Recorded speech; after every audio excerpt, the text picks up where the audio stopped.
सबसे ज्वलंत मुद्दा जो देश भर में गूंज रहा है वो है बेरोजगारी, और उसी मुद्दे को लेकर आज संविधान चौक में भारतीय बेरोजगार मोर्चा की ओर से एक बड़ा आंदोलन यहां पर किया जा रहा है। सीधा जानते हैं यहां के आंदोलकों से कि क्या मुद्दा रखकर किस प्रकार का आज का ये आंदोलन का आयोजन किया गया है। भारतीय बेरोजगार मोर्चा और भारतीय युवा मोर्चा के बैनर तले 15 मुद्दों को आधार बना करके ये महामोर्चा निकाला गया है। राज्य स्तरीय महामोर्चा है और देश में बेरोजगारी इतने बढ़ चुकी है कि लोग आत्महत्या करने के लिए मजबूर हो रहे हैं। यहाँ तक की रिपोर्ट आ रही है कि प्रतिदिन 37 नौजवान युवा आत्महत्या कर रहे हैं। ये क्रिमिनल रिपोर्ट है, भारत सरकार की खुद की रिपोर्ट है। ये वो रिपोर्ट है जो सरकार के रजिस्टर्ड होते हैं। वो ऐसे भी रिपोर्ट हैं जो 50% से ज़्यादा हैं जो अनरजिस्टर्ड है। ऐसी हालात देश में है। देश में ना तो महिलाएं सुरक्षित है। अभी आपको पता होगा कि भारत सरकार के ही एक अखबार चैनल ने एक रिपोर्ट लाया कि देश में 13 लाख महिलाएं गायब है। तो ऐसी और उसमें 13 लाख महिलाओं में से 80% महिलाएं युवती हैं जो जिनकी उम्र 15 से लेकर के 40 के 35 के बीच में है। ये हालत यानी ऐसी हालात देश में बनी हुई है। इसके अलावा इस देश में जो परीक्षाएं होती हैं, जैसे सबसे बड़ी परीक्षा नीट का एग्ज़ाम होता है। नीट के एग्ज़ाम में इन लोगों ने NTA के माध्यम से बड़े पैमाने पे घोटालेबाजी की और घोटालेबाजी करने के बाद भी आज भी उसका निर्णय जो छात्र हित में होना चाहिए आज भी नहीं आया, आज भी लटकाया गया। नेट का एग्ज़ाम घोटालेबाजी करके उनको री एग्ज़ाम करवाया गया। इस तरीके से भारत में अब तक 70 ऐसे है एग्ज़ाम्स जिसमें भारत में उन्होंने 70 एग्ज़ाम्स में केवल पेपर लीक करवाए। देश में ये हालत है, नौकरी दे नहीं रहे हैं, पेपर लीक करवा रहे हैं। ऐसे तमाम 15 मुद्दों को आधार बना करके हम लोग इस देश में भारतीय बेरोजगार मोर्चा, भारतीय युवा मोर्चा के बैनर तले इस देश में ये पहला हमारा कार्यक्रम जो बेरोजगारी को लेकर के और साथ में ऑनलाइन गेम्स को लेकर के ये हमारा पहला ओपनिंग है और महाराष्ट्र से शुरू हो रहा है ये राष्ट्रव्यापी जन आक्रोश महारैली। आगामी आने वाले समय में ये देश के हर राज्यों में हम महाजन मोर्चा निकालेंगे। ये हमारा अभी शुरुआत है। कुल मिलाकर देखा जाए तो इन 10 सालों में जो बेरोजगारी बढ़ी है, हालांकि उसके संदर्भ में अभी तक आंदोलन के तौर पर युवाओं से जो आवाज़ निकलनी चाहिए थी वो अभी तक नहीं निकली थी। इसकी वजह क्या आप बता सकते हो? उसकी वजह है कि युवा विद्यार्थी बेरोजगार असंगठित है। अभी उनके पास कोई विकल्प नहीं दिख रहा था, मगर देश में हम लोगों ने भारतीय बेरोजगार मोर्चा और भारतीय युवा मोर्चा ये एक विकल्प खड़ा कर दिया है और इस विकल्प के माध्यम से देश भर में ये राष्ट्रीय स्तर पर ये युवाओं का आवाज़ अब उभरेगा। सरकार के तौर पर अगर देखा जाए तो सरकार इतनी बेरोजगारी होने के बावजूद वो आंकड़े नहीं बताते हैं और वो बेरोजगारी ना होने का दावा करते हैं।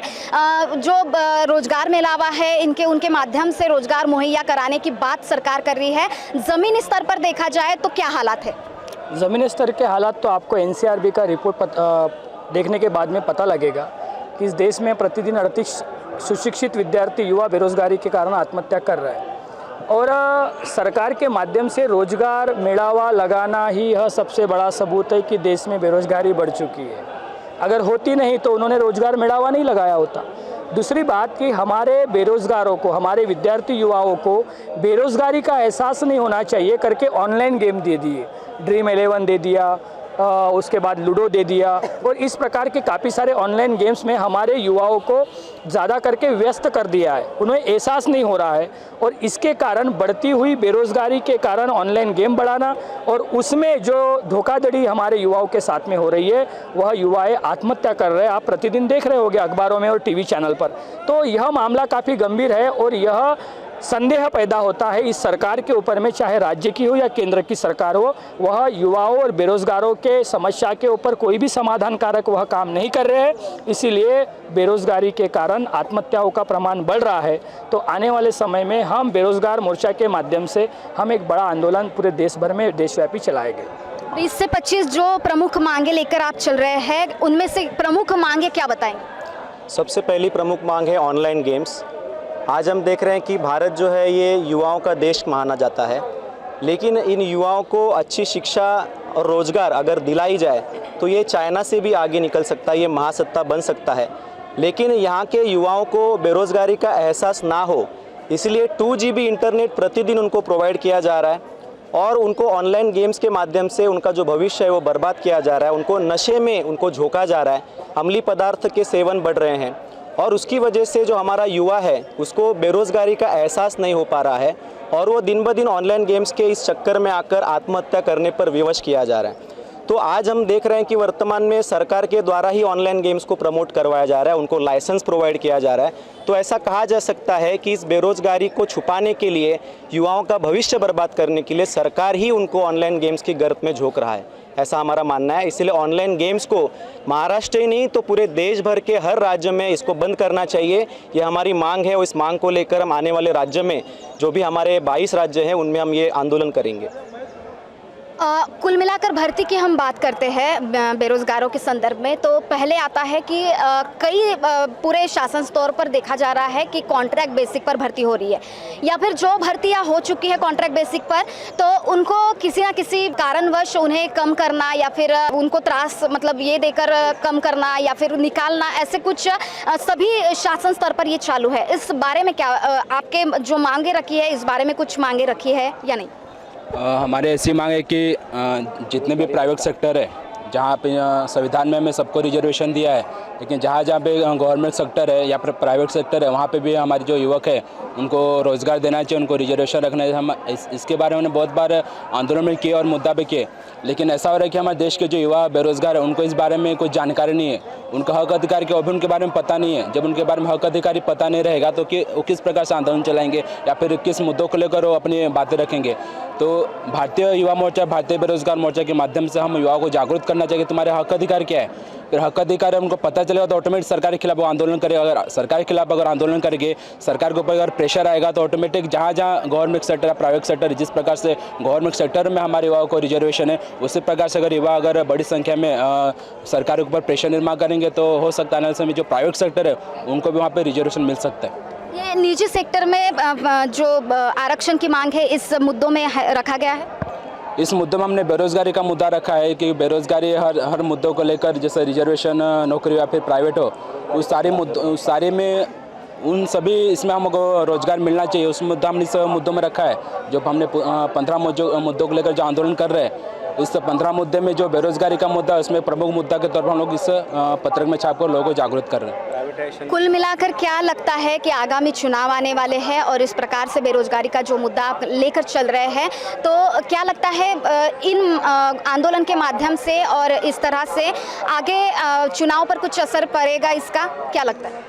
अभी हम देखा जाए तो पूरी तरह से युवा बेरोजगारों के पास जो इन्फॉर्मेशन है, इन्फॉर्मेशन भारतीय युवा मोर्चा और भारतीय बेरोजगार मोर्चा की तरफ से दे रहे। हमने लास्ट मंथ में, अगस्त मंथ में हर एक जिला का जिला अधिवेशन लिया। उस जिला अधिवेशन में जो अभी तक जितने भी गड़बड़ियाँ सरकार के माध्यम से हो गई है, उसमें जो अहम मुद्दा है वो अहम मुद्दा है जो सरकारी भर्ती निकलती है, वो सरकारी भर्ती वो प्राइवेट की संस्था को दे रहे। जैसे कि पिछले साल 9 कंपनियाँ हैं, उस 9 कंपनियों को उन्होंने भर्ती का कॉन्ट्रैक्ट दे दिया। तो उस कॉन्ट्रैक्ट देने के बाद जो भी कॉन्ट्रैक्ट दिया वो किसी पॉलिटिशियन की जो कंपनी है, वो कंपनी क्या करिए, एग्ज़ाम कंडक्ट करिए। अगर वो एग्ज़ाम कंडक्ट करे, जैसे कि NTA है, उसके बाद में TCS है, IBPS है, ये जो कंपनी है वो एग्ज़ाम कंडक्ट करिए, तो उसमें पूरी तरह से घोटाला हो रहा है। तो इस घोटाले के माध्यम से जो युवा, जो विद्यार्थी, जो बेरोजगार, वो इतने दिन से मतलब 2-3 साल से जो पूरी पढ़ाई कर रहे हैं, पढ़ाई करके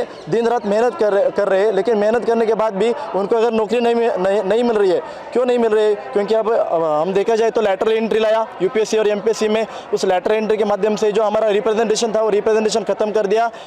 तो उसके बाद में पुलिस भर्ती का एग्ज़ाम देखने के बाद फिर अभी जो मेडिकल का एग्ज़ाम देखा जाए तो सब एग्ज़ाम में वो क्या कर रहे हैं कि जो पैसा लेकर जो एग्ज़ाम पेपर लीक करे। अभी NTA का अगर हम देखा जाए, NTA ने इतना घोटाला कर दिया कि नीट के एग्ज़ाम में, उसके बाद में नेट एग्ज़ाम में, CSIR के नेट एग्ज़ाम में, मतलब UGC नेट और CSIR नेट, उसके बाद में नीट की जो PG है, ये पूरी एग्ज़ाम में उनका घोटाला अभी पकड़ जा सकता था। तो उन्होंने क्या किया, सरकार ने जो जो एजुकेशन मिनिस्टर है, जो एजुकेशन मिनिस्टर ने बताया कि ये जो एग्ज़ाम है वो एग्ज़ाम पेपर लीक नहीं हो रहे, तो ऐसे ही कर रहे, तो हमें यही लगता है कि आने वाले चुनाव में महाराष्ट्र में तो इतनी बड़ी पैमाने पर जागृति हुई है, तो ये सरकार आगे नहीं चलने वाले है, ये हम इधर आश्वासन दे रहे हैं।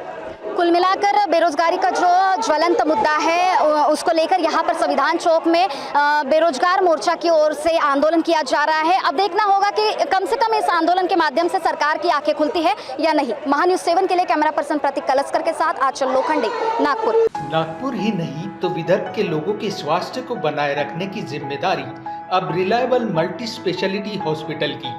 Best quality health care. जी हाँ, अब हम रहेंगे आपकी सेवा में 24/7 तत्पर। Orthopaedic, joint replacement, ICU theatre, maternity surgery, pathology, modular operation, pharmacy और लैप्रोस्कोपी सर्जरी आदि सभी आधुनिक सुविधाओं से पूर्ण। We are always for your health care. हमारा पता reliable multi speciality hospital, Wathoda square, near Nayara petrol pump, ring road, Nagpur.